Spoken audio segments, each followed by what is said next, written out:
My name's Brian. Have you ever had a personal experience with skateboard harassment? Yes, quite a few. Like most people have said before, most of the time it's when you're somewhere where you're not supposed to be.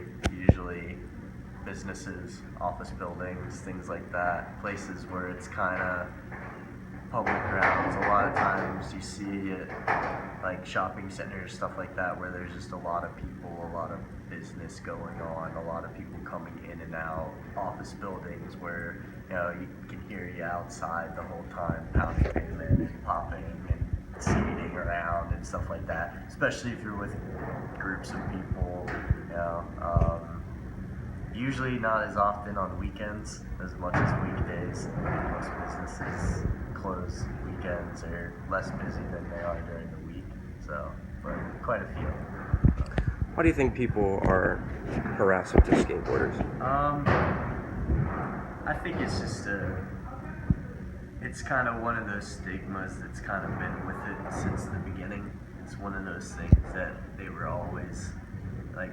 I think Nick said it before, people draining pools and stuff in the early days, hopping fences, getting into places when it was first starting to really explode, kind of giving it that image and giving it that brand of kind of being that rebel sport, that kind of back, off the wall, kind of out there crew, people like that. And I think it's one of those things that's just kind of stuck with it through the years, even though it's been branded and advertised and it's made so many people so much money between X Games and sports endorsements and things like that. It's still for some reason not viewed as a sport like everything else is. And I think that has a lot to do with it. What would you think would be a good way to prevent this and get people to understand that some skaters just want to have a good time?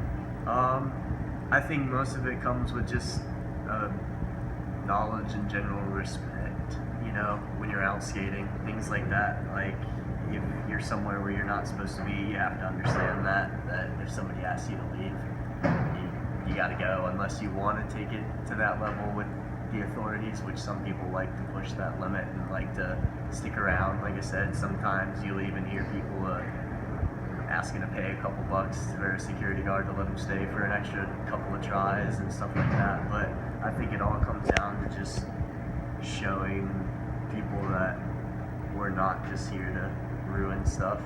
A lot of times we're actually out there fixing a lot of the spots that we're skating.